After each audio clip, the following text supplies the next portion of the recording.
연극배우 손숙 선생님인데요. 타인의 삶을 변주하는 힘, 나의 문학이라는 주제로 말씀을 해주시겠습니다. 이 강연을 들어보기 전에요, 오래 기다리셨는데 여기까지 오느라 고생 많이 해주셨죠? 저희 음악 한번 듣고 시작을 하도록 하겠습니다. 여러분 큰 박수로 맞아주시기 바랍니다.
이제 손숙 선생님을 모시고 타인의 삶을 변주하는 힘, 나의 문학이라는 주제로 말씀을 들어보도록 하겠습니다. 사실 제가 따로 소개를 해드리지 않아도 너무 잘 알고 계실 텐데요. 대한민국을 대표하는 대표적인 연극 배우이시죠. 선생님은 연극 상복을 입은 엘레크라로 데뷔를 하신 후에 지금까지도 활발하게 활동을 하고 계십니다. 특히 최근에는 저도 이 연극 엄마랑 같이 보고 많이 울었던 기억이 나는데요.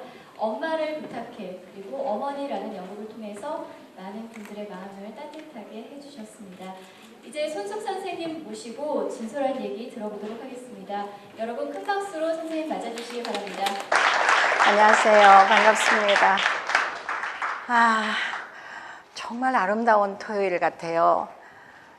여기 와 보니까 날씨도 아름답고 음악이 있고 이렇게 엄청난 책 가운데 우리가 앉아가지고 함께 얘기를 나눌 수 있다는 게 정말 오랜만에 막 가슴이 뛰고 가슴이 좀 벅차오르는 그런 느낌입니다. 함께 해주셔서 너무 감사를 드리고 저 앉아서 얘기해도 되겠죠? 사실 이 파주 출판단지는 저하고도 약간의 좀 인연이 있는 것 같아요. 한 12년 되셨죠? 이 시작이 되신 지가. 그때 이제 허벌판에 출판단지를 만드신다고 우리 김원호 선생님하고 또 열화당의 이기웅 선생님 이런 분들이 저 이런 말씀 좀 죄송스럽지만 미친 듯이 뛰어댕기셨어요. 정말. 그래서 온갖 고생과 온갖 시행착오를 겪으면서 이거를 만드셨다고요. 그때 저도 가끔 와서 이게 과연 될까?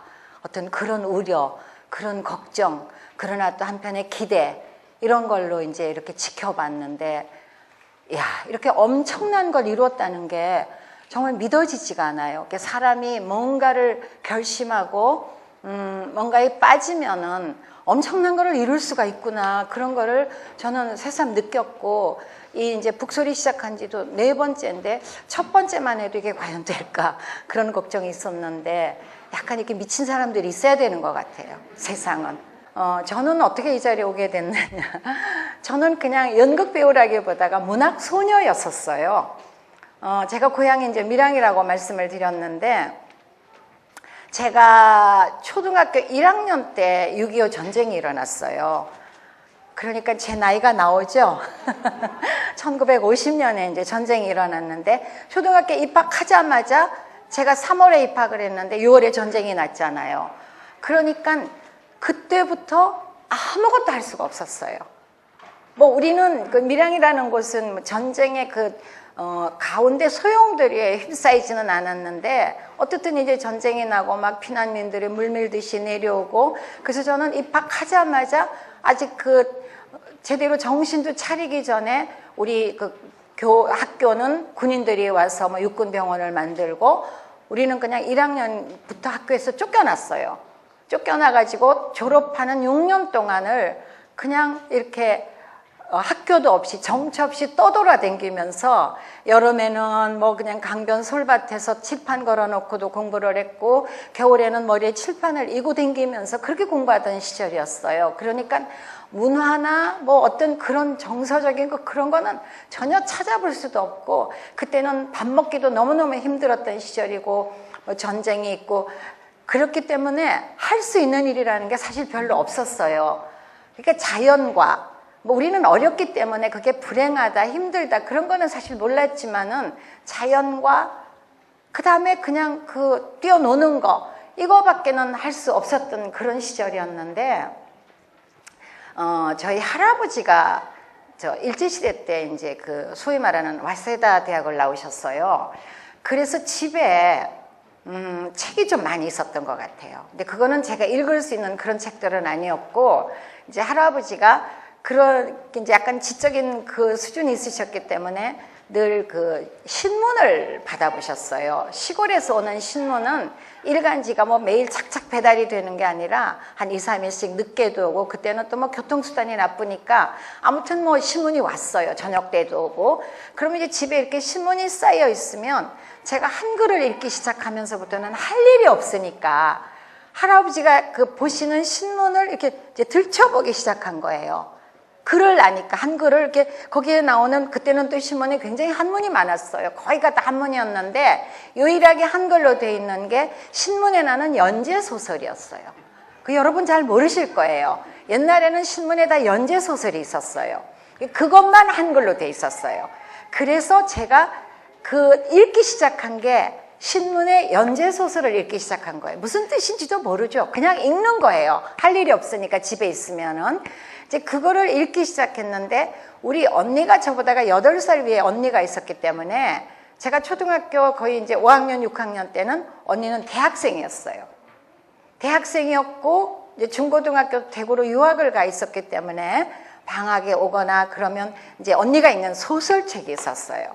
그래서 그거를 이렇게 들춰보기 시작해서 제가 초등학교 4학년 때 읽은 소설책이 여러분 혹시 기억하실런지 모르겠는데 김내성 선생님의 청춘극장이었어요. 영화로도 아마 여러 번 나왔던 걸로 알고 있는데 지금 생각해도 대중소설로는 굉장히 잘 쓴 작품 같아요. 뭐 아무 굉장히 스펙터클했고 뭐 독립운동이 나오는가 하면은 뭐 아름다운 로맨스가 나오고 굉장히 그 재미있는 소설책이었는데 우연히 그 책을 읽게 됐어요. 근데 세상에 이렇게 재미있는 게 있다는 게 정말 너무 신기했어요. 너무 재밌었어요. 전 지금도 그래서 그 청춘극장 다 알고 있어요.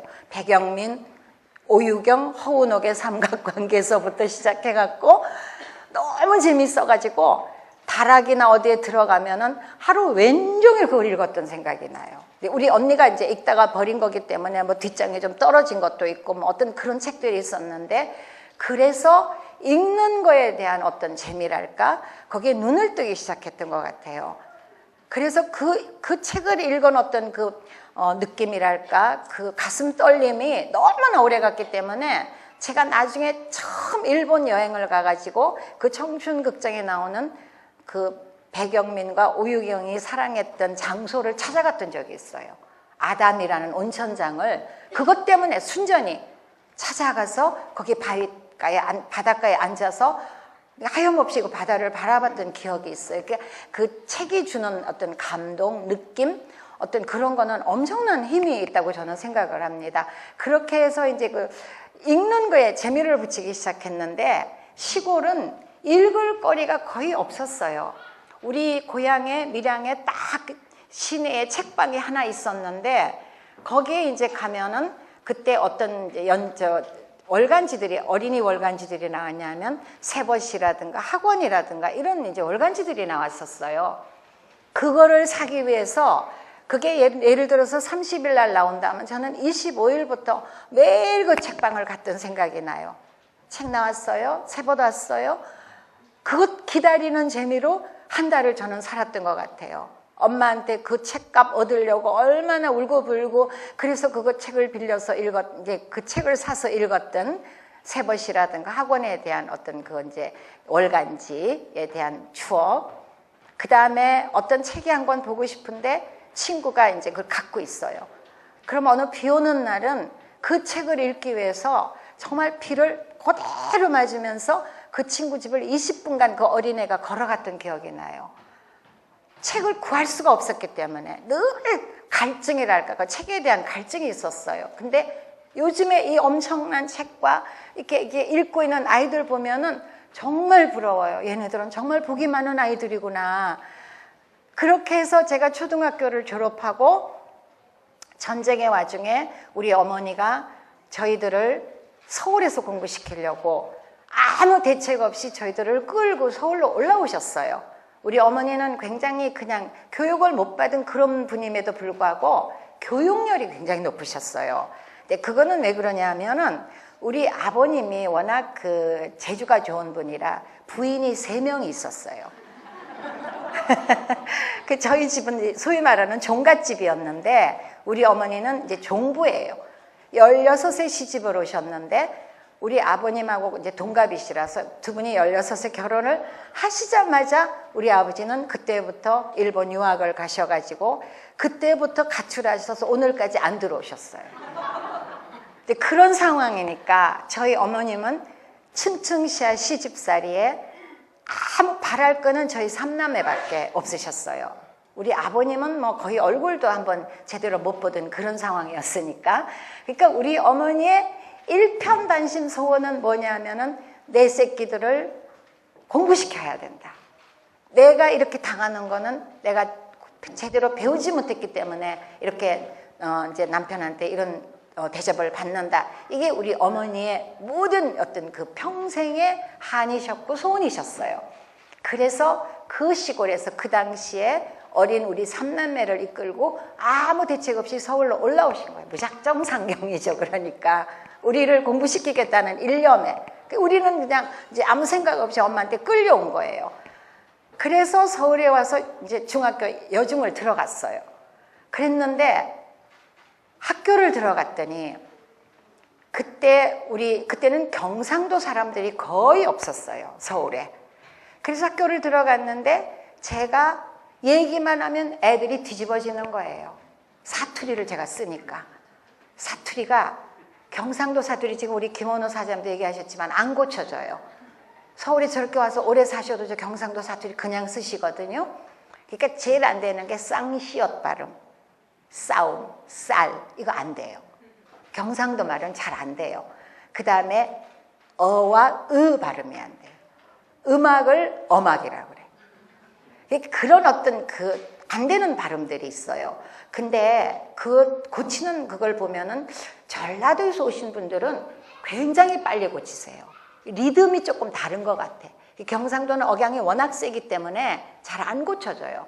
근데 제가 중학교 1학년에 들어가서 이제 뭐 얘기를 하는데 제가 입만 띄면 아이들이 웃는 거예요. 까르르 까르르. 얘들아 음악 시간이다 그러면 애들 뒤집어지는 거예요. 그래서 그때부터 제가 입을 닫아버렸어요. 말을 안 하기 시작한 거예요. 너무 창피하니까. 집에 가면 우리 어머니는 그냥 서울에 무작정 상경하셨기 때문에 새빵 하나 얻어갖고 그냥 우리만 공부시키러 오신 거죠. 시골에서는 제가 그때 엄청 큰 집에서 막 떵떵거리고 살았는데 서울 오니까 완전 초년인 거예요. 그래서 제가 할 수 있는 게 뭐냐. 다행히 학교에 도서관이 하나 있었어요. 지금 생각하면 아주 열악한 환경의 도서관인데 그 도서관에 가서 책을 읽는 거예요. 왜냐하면 제가 초등학교 때 읽던 습관이 있었기 때문에 그 학교 도서관 그냥 뭐 이렇게 교실만 한 데다가 그냥 책 좀 꽂아놓은 건데 그것만 봐도 너무나 감동스럽고 감격스러웠어요. 야, 여기 이렇게 책들이 많구나. 그래서 말도 안 되고 친구도 없고 그러니까 매일 반가우면은 도서관에 가서 나 혼자 책을 읽기 시작했어요. 그게 저를 위로했고 저를 그냥 혼자 있어도 이렇게 마음이 편하게 만들었던, 뭐 그때는 내가 무슨 독서에 엄청난 열의가 있었던 것도 아니고 이제 그랬는데 참 재미있는 일화가 있습니다. 어떤 친구가 어느 날 저한테 편지를 한 장 줬어요. 그때는 이렇게 서로 편지를 주고받는 일들을 참 많이 했는데 그냥 이렇게 얼굴만 아는 친구인데 편지를 딱 줬는데 지가 읽은 책에 대한 독후감을 쓴 거예요. 그때 제가 그때 무슨 최정희 선생님의 장편이었는데 그런데 중학교 1학년 아이 같지 않게 기가 막히게 독후감을 잘 쓴 거예요. 깜짝 놀랐어요. 얘는 누구야 도대체? 나는 나름대로 책을 꽤 많이 읽었다고 생각을 했는데 얘는 나보다 훨씬 윗수준에 있는 거예요. 그래서 밤새 도대체 얘가 뭐지? 그래서 그 이튿날 이제 걔를 찾아갔어요. 그치, 우리 반 친구였는데. 그 친구가 누구냐 하면 지금 우리나라 최고의 유명한 소설가죠. 김훈. 아시죠? 칼의 노래며. 그 김훈의 바로 누나예요. 걔를, 제 친구예요. 우리 그 친구 이름은 김연이에요. 제비연자. 이름 예쁘죠? 그 친구하고 이제 만나게 된 거예요. 야, 너는 뭐냐? 그래서 그때부터 고등학교를 졸업할 때까지 그 친구와 저는 정말 아주 영원한 라이벌이 된 거죠. 그러니까 독서라는 것도 어떤 그런 라이벌이 하나 있으면은요, 굉장히 좋아져요. 혼자 읽는 것보다가, 너 그거 읽었어? 난 약 오르는 거예요. 나도 읽어야지. 막 이런 것들 서로. 근데 이 친구는 나보다 훨씬 웃길인 거죠. 그 친구의 아버님이 유명한 소설가셨어요. 김광주 선생님이라고 그 시절에. 그러니까 그 집안은 벌써 그런 분위기가 돼 있었던 거예요. 그러니까 그 친구가 읽는 책은 나하고 수준이 달라요. 그때부터 나도 이제 미친 듯이 책을 읽기 시작한 거예요. 그래서 정말 가난했던 시절이었지만은 우리는 여름방학, 겨울방학 때도 갈 데가 없어요. 갈 데가 없으니까 아침에 도시락 싸가지고 방학 때도 학교에 갔어요. 학교에 가서 그 친구랑 둘이서 이번 여름방학은 한국문학전집 떼기, 그 다음에 또 겨울방학은 세계문학전집 떼기, 이거를 서로 경쟁하듯이 하기 시작한 거예요. 그러면서 지금 내가 내가 하고 있는 일의 바탕이 되는 그런 소설들을 거의 그때 많이 읽었던 것 같아요. 정말 많이 읽었어요. 그게 오늘날까지 나를 밥 먹고 살게 한 원동력이 되기도 했어요. 그래서 책을 읽고 집에 가면 저녁에 또 친구랑 편지를 쓰는 거예요. 정말 밤새도록 편지 많이 썼어요. 하루 종일 만났는데 무슨 할 얘기가 그렇게 많은지 또 막 편지 썼어. 도스토옙스키 제화벌을 읽었을 때 나는 이런 거를 느꼈고, 제이냐 이런 거를 느꼈고, 막 눈물이 나 울고, 그냥 한창 사춘기 소녀였기 때문에. 그러면서 엄청나게 이제 많은 책을 서로 이렇게 막 이제 그 라이벌로 읽게 된 거예요. 그러다가 이제 고등학교 1학년 때 어떤 그 문학 서클에 가입을 하게 됐어요. 이제 그러다 보니까 제가 이제 문예반에 들어갔고, 문예반에 이제 문예반장도 하고, 그러면서 고등학교 1학년 때인가 2학년 때 어떤 문학 서클에 가입을 했는데, 그게 이제 각 고등학교의 문예반 반장들 모임이라는 게 있었어요. 요즘에 학생들은 그런 거 안 하는 것 같더라고요. 그렇죠? 그러면 돌아가면서 예를 들어 용산고등학교면 용산고등학교 문학의 밤 이러면 쫙 가는 거죠. 그러면 이제 자기가 만든 글 쓴 글도 있고, 백일장에도 나가고, 어떤 이제 그런 행동들을 했었는데, 그 문학 서클에 우연한 기회에 가입을 하게 됐어요. 그래서 거기를 딱 나갔는데, 거기 나온 사람들은 난리가 아니야. 내가 읽은 건 아무것도 아닌 거예요. 그 사람들이 얘기하는 건 난 반도 못 알아듣겠어요. 막 보들레르가 어떻고 발레리가 어떻고, 근데 난 발레리가 누군지를 몰랐거든요. 너무 창피한 거죠. 나는 막 나대로 그래도 꽤 많이 읽었다고 생각을 했는데, 그 사람들은 내가 볼 때 좀 잘난 척들도 한 것 같아요. 그래서 그때부터 또 책방에 가서 발레리 시집을 막 뒤져갖고 사기도 하고. 그러니까 우리 때는 가난하고 힘들었지만 일종의 그 지적인 허영기들은 꽤 있었던 것 같아요. 그래서 그때 모인 그 문학 서클에 그 사람들이 오늘날 황석영, 조세희, 조혜일 다 그분들이에요. 그러니까 저는 정말 지금 생각하면 엄청난 경험을 한 거죠. 그러면서 정말 열심히 읽었고, 또 그러면서 그 어려운 시절을 넘겼고, 그 다음에 시간이 남으면 어디를 갔었냐면은, 그때 종로에 가면은 르네상스라는 또 클래식만 틀어주는 음악홀이 있었어요. 요즘에는 그런 게 없어졌죠. 세시봉 여러분 많이 들으셨을 겁니다. 그때 이제 이 세시봉과 르네상스가 양대 산맥이었어요. 그러니까 세시봉 팀들은 주로 이제 팝송이라든가 미국 음악 이런 것들을 듣는 그 친구들이 있었고, 이제 소위 말하는 르네상스는 이제 좀 잘난 척하는 애들. 그러니까 이제 클래식, 베토벤이다 이거를 하루 왼종일 들어주는 그런 음악홀이 있었어요. 거기 가서 하루 왼종일 앉아 있는 거죠. 눈 감고. 그냥 뭔지도 몰라. 그냥 아무튼 엄청 들었죠 또. 그래서 그때 그 세시봉에 있던 친구들은 오늘날 다들 이제 기라성 같은 가수들이 됐잖아요. 조영남, 송창식, 한대수 이렇게 됐고, 그 다음에 그때 르네상스 파들이 지금 황석영, 조세희 이제 아마 이런 그 문학에 지금 이제 엄청난 그 작가들이 됐는데, 아주 그런 시절을 저는 보냈었어요. 그랬는데 고등학교 2학년 때에 제 친구가 오늘날 연극표를 2장을 들고 왔어요. 그러면서 드라마 센터라는 극장이 새로 생겼는데 거기서 이런 연극을 한다더라. 우리 아버지가 이걸 줬으니까 우리 구경 가자. 근데 저는 이제 옛날에 시골에 살 때 갈 수 있는 거는 거의 이제 1년에 한두 번 들어오는 서커스밖에 본 적이 없었어요. 근데 참 이상한 게, 제가 어릴 때부터 이렇게 왜 우리가 가슴 뛰는 일을 하라 이렇게 얘기를 하는데, 내가 내 인생에서 어린 시절에 가슴이 뛰었던 일은 딱 2가지였어요. 서커스나 그런 공연을 볼 때는 이상하게 가슴이 뛰었어요. 어린 시절에도. 시골의 그 극장도 아주 열악하고, 서커스는 그냥 강변에다가 이렇게 천막 치고 와서 나팔 불고 이랬는데도 불구하고 그 서커스만 오면 그렇게 가슴이 뛰었던 기억이 나요. 그래서 저는 초등학교 3학년 때 서커스를 따라가려고 한 2시간 가출한 적이 있었어요.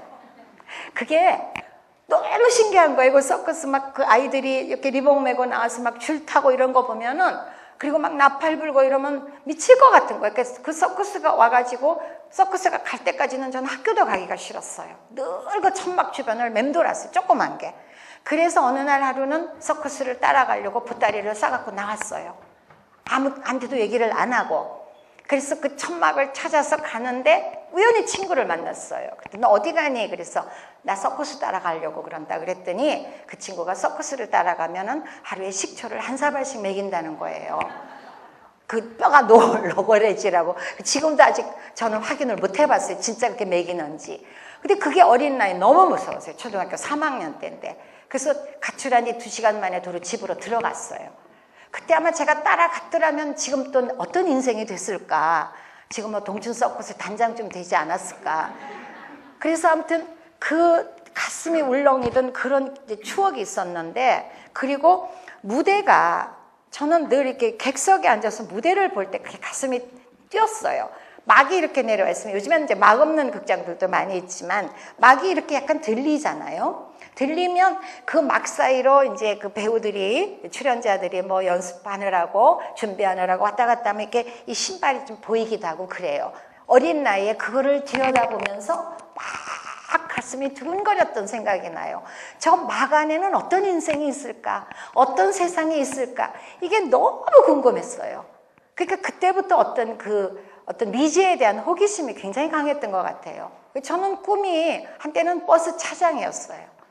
늘 그 시골에서 살았기 때문에 어떤 미지의 세계에 대한 호기심이 너무나 강해서 버스가 왔다가 떠나가면 그 차장 언니가 오라이 하고 버스 그걸 탕탕 치면 버스가 붕 떠나잖아요. 그러면 저 버스는 어디를 갈까? 그게 늘 가슴이 뛰어갖고 버스 차장을 해야지 나중에, 그런 생각도 했는 이제 그런 어린 시절이 있었는데, 그 친구가 공연을 가자고 그래서 가서 제가 제대로 된 연극을 처음 본 게 그 친구랑 함께 봤던 유진 오닐의 밤을 긴 여로라는 연극이었습니다. 유진 오닐 여러분은 아시는 분도 많이 계시겠습니다만은 미국 현대 아주 그 빛나는 희곡 작가죠. 그 유진 오닐의 자전적인 작품이에요. 그게 가족의 얘기인데, 부모와 그 가족 간에 서로 미워하고 사랑하는 애증의 얘기. 너무 가슴 아픈 얘기입니다. 그 유진 오닐이 정말 눈물과 피로 썼다는 그런 나중에 그 글이 나오는데, 그 작품을 이제 보고 끝났는데, 커튼콜이 다 끝났는데, 그 객석 의자에서 저는 일어날 수가 없었어요. 너무 이렇게 가슴이 벅차다 그래야 되나? 어떤 내가 그 많은 책들을 읽으면서 느꼈던 그 감동하고는 또 전혀 다른 어떤 감동, 직접적인. 그러니까 이제 공연이라는 게, 연극이라는 게 객석의 관객과 그 무대의 배우가 함께 같은 공간에서 만나는 좀 독특한 형태잖아요. 그러니까 거기서 주는 감동이라는 거는 또 굉장히 직접적이고 엄청나다고 저는 생각을 합니다. 그래서 그때 봤던 그 감동이 너무나 컸고, 어떤 면으로는 또 지금 내가 처해 있는 내 환경, 내 얼굴도 모르는 아버지, 또 혼자서 자식들을 키우는 내 어머니, 어떤 그런 거하고 막 겹치면서 그 감동이 정말 이렇게 한 30분을 제가 생각할 때 못 일어나고 그냥 가만히 앉아 있었던 기억이 나요. 그게 너무나 강렬했기 때문에 그때부터 이제 소위 말하는 연극에 이제 빠져들게 됐는데, 연극이라는 게 뭡니까? 연극도 결국은 텍스트가 대본입니다. 대본은 문학이죠. 그죠? 희곡도 문학의 한 장르거든요. 그러니까 연극은 대본을 읽고 대본을 분석해서 새로운 인물을 만들어내는 거기 때문에 이 문학에 대한 소양이나 작품에 대한 이해가 없이는 절대로 좋은 작품을 만들어낼 수가 없는 거예요. 아까 그 영화 얘기도 하셨는데, 영화도 마찬가지라고 생각을 해요. 영화도 시나리오라는 게 바탕으로 어떤 드라마를 만들어내는 거기 때문에 모든 예술의 근본은 저는 책이라고 생각을 해요.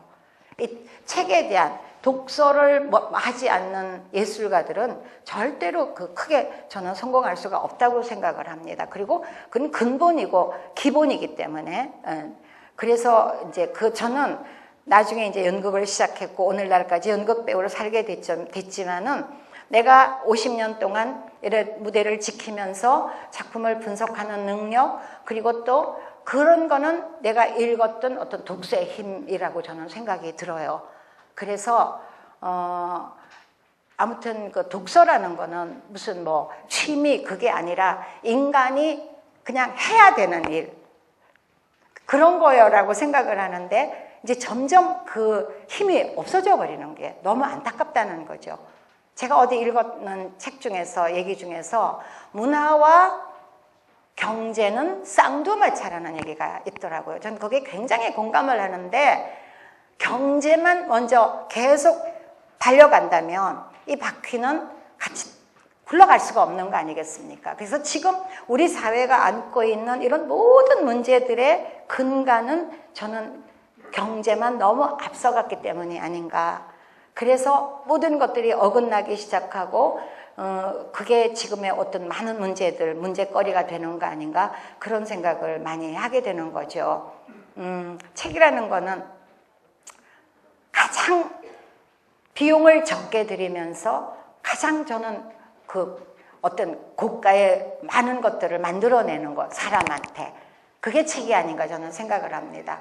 책은 뭐 여러분 아시다시피 우리의 선생이고 우리의 모든 교과서고, 그 책을 읽지 않고서는 어떤 인간으로서 살아가는 그런 근간은 참 힘들지 않나, 그런 생각을 많이 하는데, 요즘에는 점점 이 책을 안 읽는 그 이제 세상이 되기 때문에 굉장히 걱정스럽기도 하고, 어떻게 정말 좀 그런 책을 읽는 아이들, 책을 읽는 세상을 만들어야 되나 하는 그런 걱정도 하게 되는데, 몇 해 전에 제가 어떤 기사를 읽었더니, 이렇게 고시에 합격한 판검사들, 소위 말하는 뭐 스카이 대학의 아이들이 거의 문학작품 고전을 읽어본 적이 없다는 얘기를 들었어요. 전 정말 너무 깜짝 놀랐어요. 판검사는 인간을 심판하는 그 직업이잖아요. 그런데 어떻게 율법 전서만 가지고 인간을 심판할 수가 있는지, 그거는 정말 너무 끔찍한 일이 아닌가 하는 생각이 들더라고요. 다른 사람보다가 더 많은 책을 읽고 더 많은 생각을 하고 더 많은 어떤 그런 것들이 있어도 인간을 심판하는 게 쉽지가 않는데, 아무 그런 지식 없이 그냥 그 율법 전서만 외워가지고 30대, 40대 그 판검사들이 사람을 심판한다는 거는, 이거는 굉장히 위험한 일이 아닌가, 그런 생각도 들었고, 뭐 요즘에 뭐 군인들도 마찬가지고, 그렇기 때문에 지금 이런 그 모든 지금 하고 있는 우리 뭐 김원호 사장님이나 이런 분들이 하고 있는 일이 엄청나게 중요한 일이라는 그런 데 저도 동감을 했기 때문에 오늘 이제 이 자리에 나오게 됐고, 그래서 저는 이제 그 약간의 활자 중독증이 생겼어요. 그래서 무조건 뭐가 있으면 이렇게 읽어야 돼. 이제 거기서 어린 습관이 돼서 그런 것 같은데, 그러다 보니까는 눈이 엄청나게 나빠져 버린 거예요.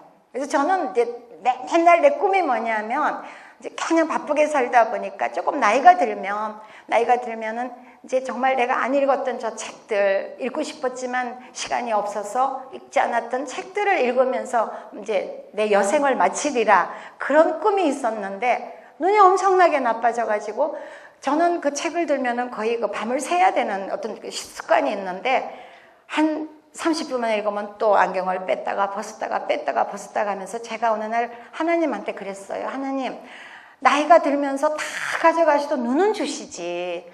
어떡하라고 늙어서 뭘 하고 살라고 눈까지 이렇게 나쁘게 하십니까 하고 한탄을 한 적이 있는데, 제발 좀 책 만드는 분들 활자 좀 크게 만들어 주시면 저는. 그리고 여기 와보고 제가 정말 그 위로를 받은 게, 이제 뭐 은퇴 시기가 많이 이제 빨라졌죠. 50만 돼도 뭐 은퇴를 해야 된다. 뭐 그다음에 앞으로 뭐 100년 시대다, 90년 시대다 그러는데 뭘 하고 살 것인가, 이렇게 걱정하시는 분들이 엄청 많은데, 아니 여기 오시면 걱정할 일은 뭐가 있겠어요.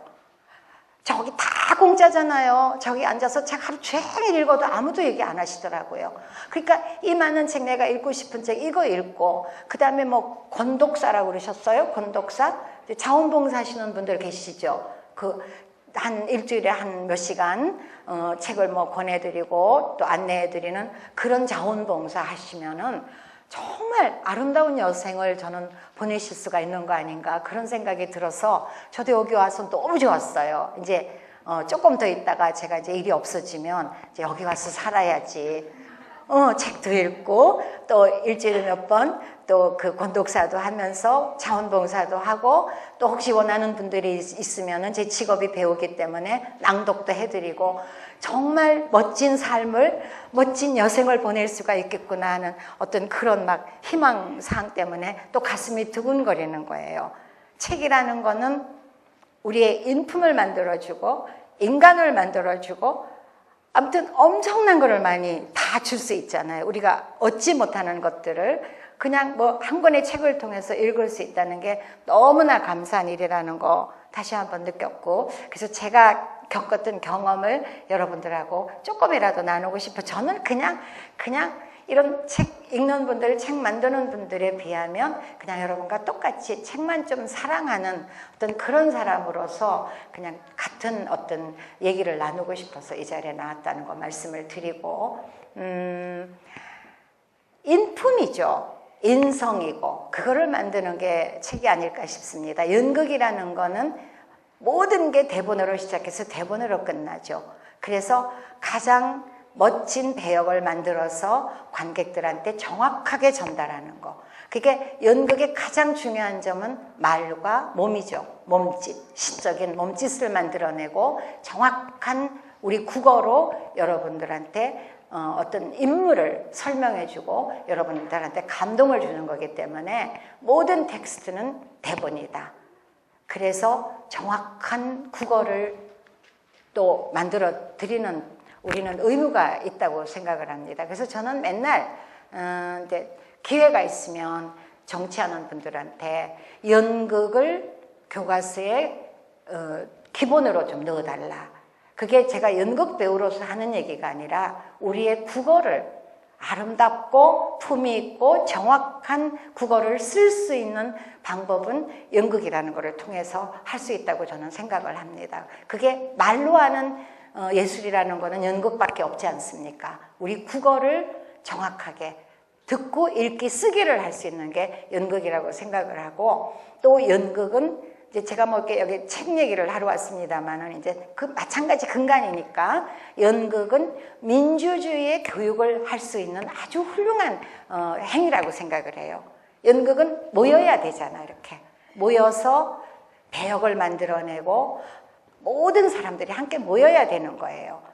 미술, 음악, 뭐 의상, 또 이렇게 연극 디자인 다 모든 사람들이 함께 모여서 토론하고 그리고 이해하고 또 배려하면서 또 주연과 또 단역과 조연이 함께 그 사람이 대사하는 것을 기다렸다가 내 대사를 하고 인물을 서로 캐릭터를 만들어내는 이런 모든 행위를 함께 만나서 한다는 거는 이건 굉장한 민주주의의 저는 교육이라고 생각을 합니다. 그래서 이거를 교과서에다 넣어주신다면 아이들한테 국어를 읽게 하고 쓰게 하고 그리고 또 민주주의 교육을 시킬 수 있는 아주 좋은 방법인데 왜 그거를 안 해주시나. 맨날 그 말씀을 드리면은 그거 좋으네요 하고 또 넘어가고 또 넘어가더라고요. 요즘에는 뭐 역사도 없어지고 철학도 없어지는 시대니까는 그런 좀 연극도 교과서에다 좀 넣어줬으면 좋겠다. 그래서 고등학교만 졸업해도 고전 한 100권은 읽는, 우리가 고전 100권만 읽어도요 전혀 다른 인간이 될 수가 있을 것 같아요. 그래서 그런 어떤 시스템, 그런 교육을 좀 만들어 주시면 좋겠다는 이런 말씀을 드리고 싶고, 뭐 그냥 제 얘기 여기서 잠깐 끝내고, 혹시 괜찮으시다면 제가 지금 외우고 있는 시 하나 읽어드리고 끝내도 되겠습니까? 네, 감사합니다. 이 시는 저는 사실 이 시인을 그렇게 좋아하진 않는데 이 시는 제가 좋아합니다.